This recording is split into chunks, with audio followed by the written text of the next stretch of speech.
All righty, we are live here on the Tuesday edition of the Red Room. Uh, Yes. I'm in good old Florida, and Luke is in the Viking Boys room with all the books. Do you read any of those books, Luke?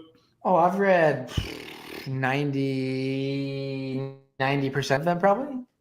Nice. The Prosperity Bible, that's a big boy. That one's about 500-600 pages. I don't think I've read that one yet. But most of the other ones, yes. All right, so a little market update before we get into virtual wholesaling. The market is sitting right around 12,500 actives. We dipped below 13,000 for the first time like a week ago. And then it went from like 12.9 to 12.5 in just like the last week. So market still market's still moving. Inventory keeps creeping down. I'm sure all the listing agents and buyers agents are seeing all this. It's like everything's kind of moving. So it's definitely business as usual. So with that, I figured let's just talk about a little bit of virtual wholesaling, and we're going to use like a little case study that Luke and I have put together on our own just for fun. So, Luke, Absolutely. You did some virtual wholesaling before, right? We did, yeah. We did virtual wholesaling. We actually, when we very first started it, we did it in Utah because we had a buddy who kind of wanted to get involved with us. He lived in Utah, and he's like, "Listen, I got time where I can, be the boots on the ground. If it's needed, I can, just go on appointments if I need. I can take photos, stuff like that." So that was kind of how we started out doing virtual wholesale, and it actually went pretty well. We did probably probably 5 or 6 deals in our first 6 months when we started. So we were doing about a deal a month, which is pretty cool. Utah's market is fairly similar to Phoenix in the sense of price points. Okay. The houses on average were in that 400. At the time it was like 350 to 4, which is kind of right where Phoenix was at the time. Because I think let's see, this is 20. We were doing Utah probably 2018, 2019. Okay, and then you gave up virtual wholesaling because you're just like, I'm making so much money, I can't.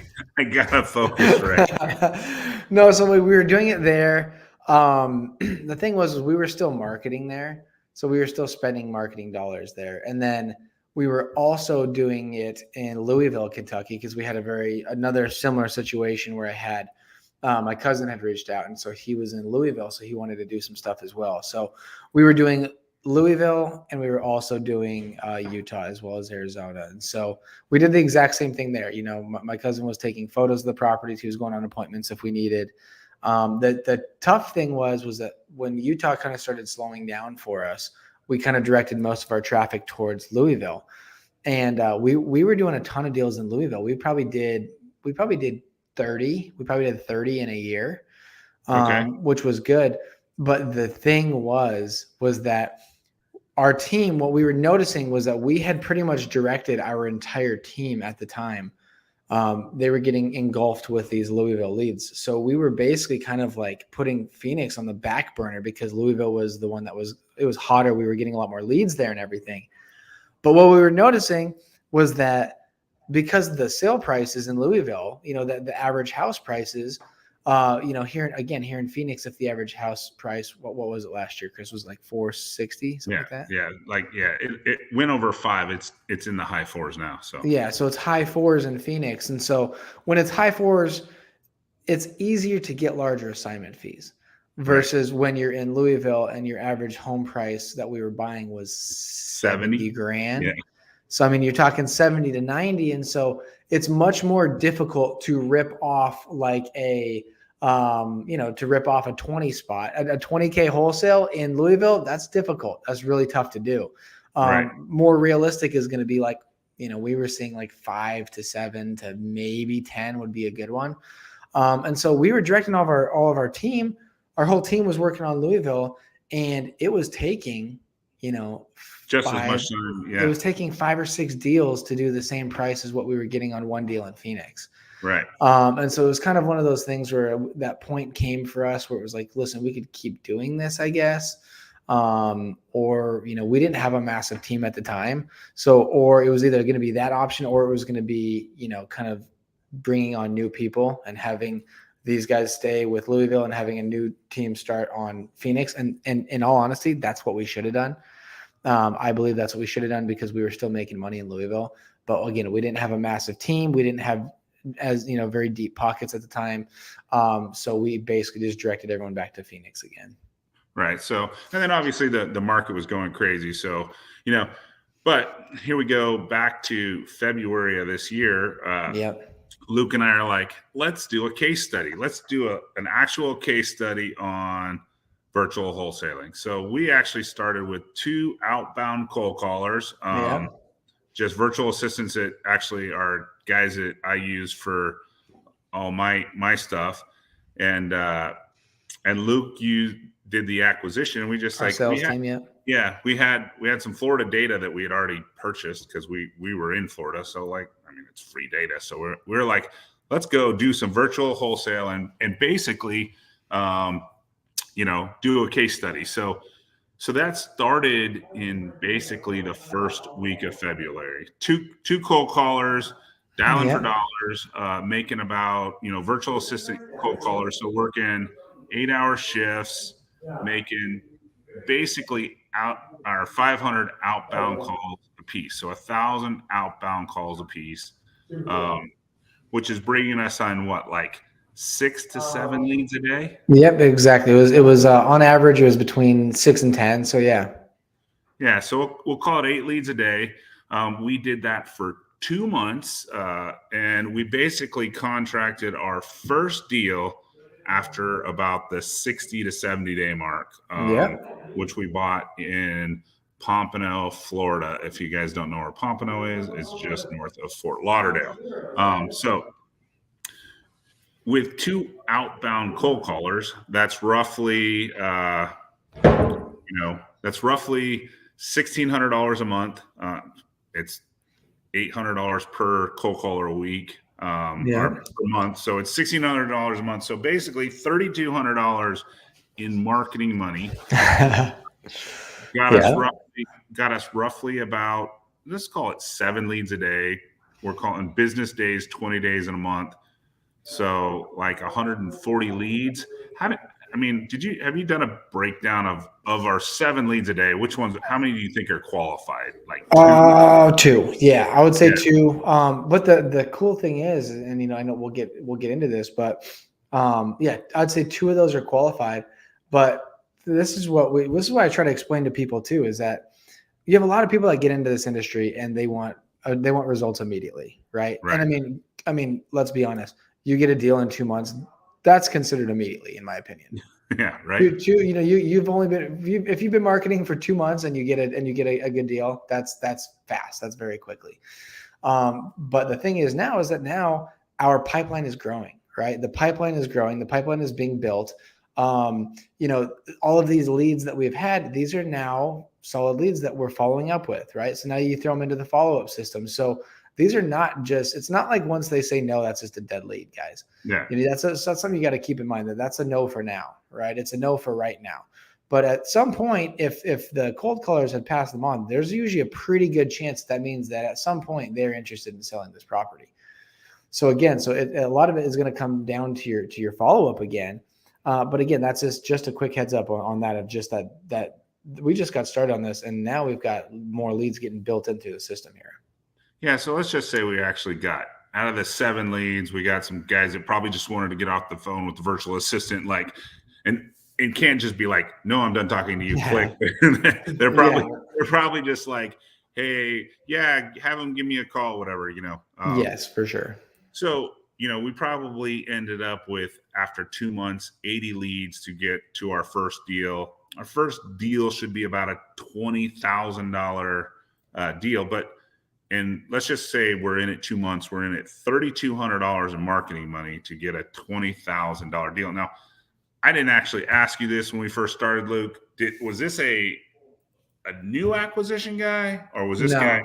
This was kind of more of a seasoned acquisition. It was. This was a more seasoned acquisition guy, but it's obviously a little bit new when you go into a new market, because it's more difficult to kind of It's more difficult to tread the waters. You know what I mean? You got more questions that come up where, some normal questions that might come up on like a call when you're in Phoenix or whatever that might be was, it could be if you're local, you know what I mean? And then if they ask if you're local, they'll say, oh, okay, they'll start asking you questions. Oh, okay, if you're local, whatever, what high school did you go to or stuff like that. Like, believe, I know it sounds crazy, but people ask these questions because a lot of times people don't want to deal with out-of-state buyers.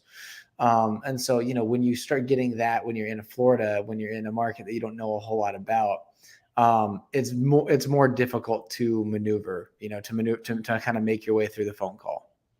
Yeah. So doesn't mean it can't be done, but I mean, Yeah. but yes, it's a more seasoned, it's one of our more seasoned callers for sure. No doubt about it. But also you have those kind of, I don't want to necessarily call them roadblocks, but things that will come up along the way where you kind of have to navigate yourself a little bit better. Yeah. So, I mean, you've trained more new guys on the acquisition side than I have. So what do you think? Because I always tell students, like I always have them start out with one cold caller, because I say the first 100 calls are just gonna be just like building those repetitions, because they're gonna. I mean, the first one. I mean, I've actually never done cold calling, so let me just. Actually, I did it I was selling like. I can't even remember what I was selling in like college, but I worked at a call center for like a month. Oh, did you? Okay. but when you're going through the script, because every call center gives you a script, right? Yeah. Like, I mean, it takes, I don't know. I want to say it took me a week, right? Before I kind of knew exactly what the script had said before I actually didn't have to read it anymore, right? Yeah, well, I mean, and the just reading the script just straight off, which is what exactly the same thing. That's what we tell our guys when you first get started. Just read the script. That's all you got to do. Where it gets tough is when you start getting the people that are asking questions, right? Because when they start asking questions, when they start having objections, when they have objections, that's when then you have to start going through your script and be like, oh, where's this objection? What did he say? Yeah. So that's where it gets difficult. And that only comes with time. That only comes with experience and with repetition of making calls where you're actually going to be able to start, anytime something comes up now, I mean, for me, I've been calling for 8 years. So it's like anyone can give me any objection and I'm going to have the correct answer for it. I'll have the answer. But again, it just comes with repetition. And so, so you start off by just reading the script, but where you're actually going to start getting good is when you have that repetition of people asking you all these different questions where you might not have necessarily known how to answer it at first. But then once you hear it, then you can go to someone like, Chris or like myself and say, hey, someone asked me this question. I had no idea what to say. And I said this. What do you think? I can't tell you how often I'll look at that, I'll hear what they said and be like, oh, no. No, you can't say that. You definitely can't. That's a sure way to lose a deal is by saying that.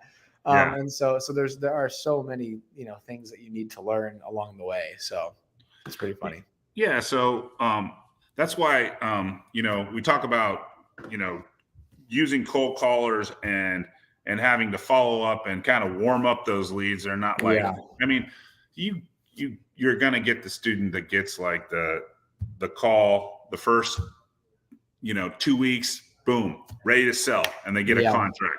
That isn't the norm. Just so no, it's not. That's not the norm. It's going to probably take 2 months to get your repetitions in, get your call back, get a system, schedule a time where you can dedicate time to calling those people back. Obviously, if you schedule an appointment to call them back, call them at that time. Yeah.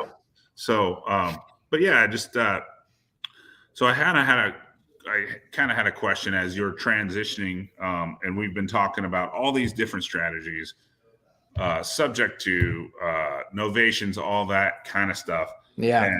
And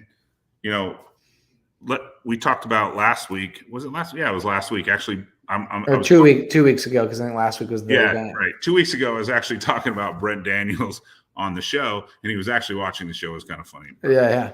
And then I was like, on Brent's board, it used to be like 1 in 58 deals was like those were his numbers. Like at the time, when I was like he officed right next to us, and it was like 1 in 58, right? So, but have you been able to apply, Luke, any of the new stuff with your team? So with Florida, again, it's one of those things where when you first start out, it's tough to really come across what the real accurate numbers are. Yeah. Again, that comes down to not having the pipeline built out and everything yet. But I mean, so it's like, again, this is where your numbers can kind of get skewed at the beginning. Is that, let's just say it's the numbers that we said, right? Let's say that it was, we had 80 leads come in. No, I mean, we had more than that, more leads than that come in. Let's say we had, what do you want to say? We'll say 80 qualified, like people that would actually have conversations with us, right? Yeah, exactly. So say you've got 80 right there, right? So if it's 80, and we got our first deal, the thing that where this can get skewed very, very easily is that there's a good chance we get 2 more in the next say week, because we have some that are very, very close now. So you could go from having 1 in 80 to 3 out of 80. You know what I mean? Just from good follow-up and stuff like that. So that's where it can get skewed very easily at the very beginning, because it could be like, wow, it took 80 calls, or it could be like, okay, you get 2 more, and then all of a sudden it goes down to, what is that, 27, 1 per 27 leads. So that's but I mean, once we are in this for longer, we're going to have a better idea, of what those true numbers are going to be. Right. And then, so kind of back to the question is, do you think have we started like putting subject to, and ironically, Jack's actually looking at a subject to right now, house in Scottsdale. I'm going to really? House in Scottsdale sidetracked I'm just going to use rough numbers, 2.75 on the first, 2.75 on the 400 equity, 100 grand down. And wow. So like that payment's like $3,500 a month on $1 million house in Scottsdale. So just on a side note, have you started training the acquisition guy on different strategies? And so we have a for if we're going to go the creative route, well, first of all, we've already told them, go ahead and push for innovation if we can, right? Yeah. If the numbers tonight that could potentially make sense, let's go ahead and push for innovation. If it's not going to make sense for innovation, what we'll do is we'll just take we'll take dead leads, or leads that, maybe, they were close, but it's just, they said no, and it's not going to be able to make something happen. And if it goes through the follow-up for a certain amount of time, then we will just maybe toss those over to a creative side. Okay. And so then at least, because how that's going to go is they'll say, listen, we have so none of our guys direct on our sales side have the creative side down, in the sense of the pitch and having everything to where they can actually just fully just transfer it right on over, to switch from going from direct to sales to knowing everything about creative. Right. Right. So what we've done is we'll send leads now. This is what we've been doing for a while with our team, is we'll send leads. If they are dead leads, we will now just send them to the creative side. Okay. You want me to go teach a creative class over there for you? Heck yeah. Absolutely. I know you're starting to get a lot more heavily into it. Yeah, no, it's just, we had an opportunity that started this year. We actually had a bank reach out to us and said, hey, we need to fill our pipeline in these certain zip codes. Right. And we were able to, we will give you better than favorable terms. And we were able to grab some, lock them up at like 5, 8, 7, 5, and 6 when rates were like 7.5 for rental properties. And we sold a bunch on agreement per sale. So basically lock it up at 6 and sell it at, 8.5 or 9. Yeah, for sure. So, obviously like those pencil really well. Obviously, if you can get it as a subject to or a seller carry with a low interest rate, like this lady in Scottsdale is willing to take 2.75. Right. That's a win. Now on $1 million, where in Scottsdale is this? It's like up near Horizon, like 56th Street and Greenwood. But it's it's not a great deal. It's worth like $1.1 million, and you're paying like 900 or whatever it is. I didn't get the exact details from Jack, but he's like, yeah, they're willing to, because the loan is only 450, and then Okay. or the loan is only 400, and then the carry's 400. So but 800,000 at 2.75 is probably the same as 500,000. Yeah, no joke. Seriously. I mean, that's very true. So yeah, I was just curious, and on your virtual, if you've started switching a little of those conversations, just to be able to monetize. I mean, if we just say the number is the number, like Brent said, 1 in 58 deals for a wholesale contract. If you got one out of those as a creative, then you just doubled your absolutely conversion rate. So or try to work it and figure it out as a node or something. Yeah. No doubt about it. Heck yeah. So honestly, the reason for like kind of the virtual conversation, let's get to the Phoenix market itself. You're now doing Florida and our little test lab over there. Yeah. You got Northern Arizona, and then you got Phoenix. So you're wholesaling in Phoenix. You're wholesaling. I mean, I know. I saw your Chandler project on the IG. You got a new Chandler project coming down the pipe, right? Yeah. A new Airbnb. Yep. And then, so obviously, people say that Phoenix is one of the most competitive markets to play in. I mean, how did Utah, and from your previous experience, how did Utah and Louisville compare? Louisville was easier to get deals in, and the reason was again, Utah was more similar to Phoenix in the sense of like what the numbers were. You know what I mean? Our wholesales were fatter. They were healthier there, but it was more difficult. So and from what I had kind of been told and kind of found out is Utah, Salt Lake City area is also very, very competitive for wholesaling, and fix and flipping. So. And we definitely noticed that as well. It's funny because like Prescott for me, like Northern Arizona, a lot of other people consider it virtual wholesaling. I don't consider it virtual wholesaling. Yeah, I guess if you're only an hour away, right? Yeah, I mean, I just don't consider it virtual just because we go up there like so often. We're going up on Thursday to go look at, we're walking one new property we bought yesterday. And then we're walking, which I already told Jack it would be a great Airbnb because he was saying that you guys were looking for a potential Airbnb in Prescott. So just an option. But yeah, so I mean, we're walking that, and then we're also walking, we've got another appointment that we've got up there. So, we go up there probably, we used to go up every week. But since we hired a project manager, and he's kind of handling all of that for us now. We're not going up every week. We're now going maybe every 2 or 3 weeks. So he's the one that's up there kind of checking on everything. But again, so I don't, because we do have the ability to go there so easily, I don't technically consider it virtual. But I mean, it really is though, because we don't live there. You know what I mean?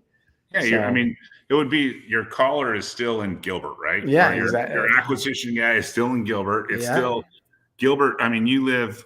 It's hours away. Yeah. Yeah. I mean, Gilbert's is about as far east as New Mexico. Gilbert's as far from Prescott as you can get for the Phoenix area. So yeah. So I mean, he's a good 2 hours away. He's having to communicate with a guy on the ground to go take pictures. I mean, whether it's 2 hours or Florida, it's kind of the same. No, it is for sure. So. The other biggest difference too, though, is that when it comes to, when you're doing virtual wholesaling, it's the most difficult part is dispoing. Yeah. Because a lot of times you don't have those, you don't have the buyers in place. You don't have a buyer's list. You don't have we never flip there either though. You know what I mean? Like we never wanted to flip there because virtual flipping, that's freaking crazy. To me, like people that do virtual flipping that's nuts. That's nuts. Cause then you're talking about managing crews. You're talking about managing people in different states, like telling them that they got to make sure that they got to be on. It'd be difficult to make sure you're walking projects regularly. Like, so again, with Prescott, we have our own crews up there. You know what I mean? We have a bunch of actually good crews up there. Like, believe it or not, we're actually more structurally sound there for our flipping business than we are in Phoenix. Yeah. So kind of crazy. So so let's talk about the virtual wholesale dispo section. I mean, Yeah. did you start out building the database? Did you just go to Did you go, or not Craigslist, Facebook, and just find the local Facebook groups and say, hey, I got one of So these. yeah. So when I was when we were talking Utah, do you know Cody Hoffine? I've heard the name. Yeah. Okay, so Cody Hoffine, he's got a dispo guy, and so what I originally did when we got deals there is we'd send them to him, and then also we had our boots on the ground guy. Kind of what we were asking them to do, in a sense, as part of their other job, I guess, was to be constantly looking for buyers. I don't think we ever fully built that out how it should have gone, but still though, so like we didn't have a lot, but like we had. Again, Cody in Salt Lake area, he's a big wholesaler. He was a big wholesaler, so he had a good buyers list, right? And so what we were doing is we were saying, this is what we've got it at. This is what we think we can sell it for. This is what we'd like to get for it. And then you can go ahead and tack on what you want, right? So very, very similar to kind of what we do, right? So that's kind of how we went about it in Utah. And then in Louisville, I don't even remember where we ended up finding it from, but we met a guy named Cameron, and Cameron had a pretty decent little dispo list. He's born and raised there, so he knew, he'd been in real estate for a while, so he had everyone there, and so he was selling stuff for us, and so kind of the same thing, like he was basically taking like maybe $1,000 or $2,000 per property that we were selling, so he was happy because there was a time when we were doing 5 deals a month. So he was we were doing $2,000 is what we were doing. So he was making $10,000 a month with us, just dispoing our deals alone in Louisville. So nice. Guys, this is kind of crazy to think about. So it's like, when you think of like how, people say there's a shortage of ways to make money, like guys, there's no shortage of ways to make money. We're talking about a guy that I think I reached out to him on Facebook, found him on Facebook, found out that he was in real estate. And then literally from one contact, just like that, when we started doing like 5 deals a month there, he started making $10,000 a month. Yeah. And he was telling us, he's like, in Louisville, he said, you make $10,000 a month in Louisville. He was like, that's crazy money in Louisville. Like, you got nice houses. Like you could buy a 2,200 square foot house in a good area in Louisville for like 160. And it'd be like a nice clean house. It's shit. You come to Phoenix and try to buy anything for 160, you're maybe looking at a 1-bedroom condo that needs everything. Exactly. So it's kind of crazy. Yeah. So there you go. So sounds like Utah's the same as Phoenix. I mean, I know a lot of Texas cities are the same as Phoenix. I know even South Florida, like I think we're going to run up, on similar competitions in South Florida, but 60 days in, 70 days in, we got our first deal. We got more in the pipeline. It's all about, getting started. I mean, in this business, you got to get through the first 6 months. And then, I mean, that's the tough part. You got to make it through the first 6 months and stay consistent. Like if you have 3 leads coming in a day, it's at the end of the first month, it's not awesome having 50 to 60 leads. But at the end of 6 months, you have 300 to 350 leads. Right. No, absolutely. And just so you guys know how that looks for us on the sales side when it comes to like, again, like how the team is built out, you got to keep in mind. So, like Chris said, we should, say we end up wholesaling that property in Pompano Beach for $20,000, right? So what did we say, Chris? We had 3,200 in cold callers, expenses basically, right? Yeah. So $3,200 in expenses. How we do it, and again, everyone does it different, but we do 10% to a closer, 10% to the initial agent. Because what we do is we'll go from when the call comes in, when the lead comes in, it goes to our acquisition manager, and then the acquisition manager will then transfer that over, if it's worth it, over to the closer, and then the closer will end up closing it, obviously. So I mean, say that's another 20, so that's another $4,000. So I mean, we're $7,000. So I mean, that's $13,000 profit right there. Yeah. I mean, and it's that's $13,000 coming back on the very first deal. And again, that's that same marketing cost, because that's what it costs for those cold callers. The cool thing is that any deal that we get from basically that first batch from this point on now, I don't want to say it's all gravy, but I mean, at the same time, you no longer have that not no longer, but that expense is already accounted for on that first deal now. So now it's just the sales team, and then everyone else gets, and then it's all profit after that. Well, and if we end up with down the road and 6 months down the road when we get the deal, we close 3 deals, maybe 60 grand, but we still only have the same $3,200 marketing profit. I know. That's when it starts to get fun, and that's when you can scale and all that stuff. So no, for sure. So yeah, so what we've talked about, what Chris and I have talked about is what we'll probably end up doing is because we're going to double down on callers.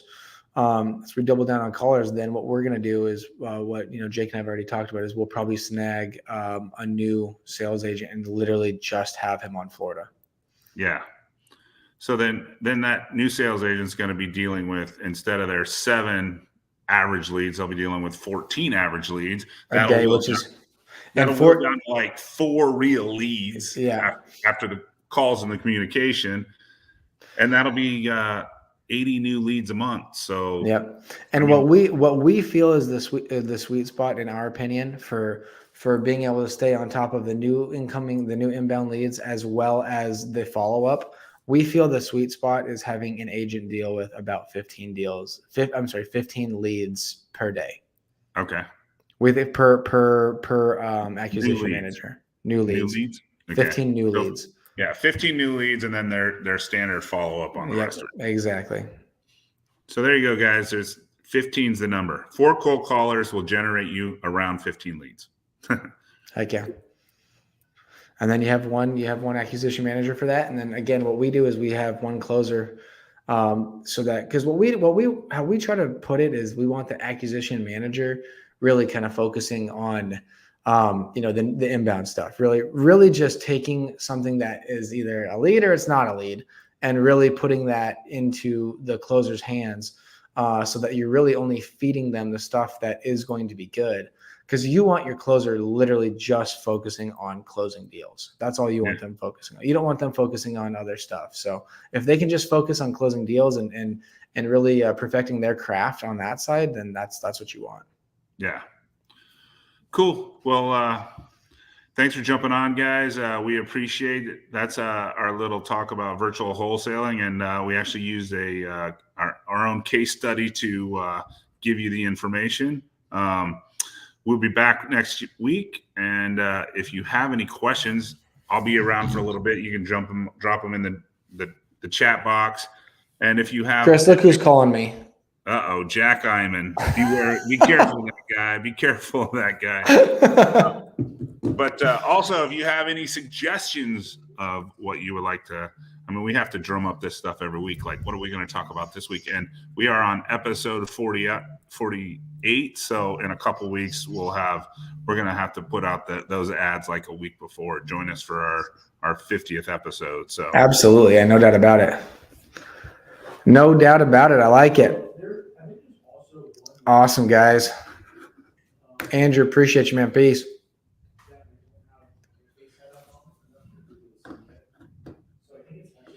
Cool. All right. Cool, Chris. Sounds good, man. We'll be in touch. We'll be talking about these Florida ones, that's for sure. Yep. More to come. No doubt about it. See ya. All right, see you guys.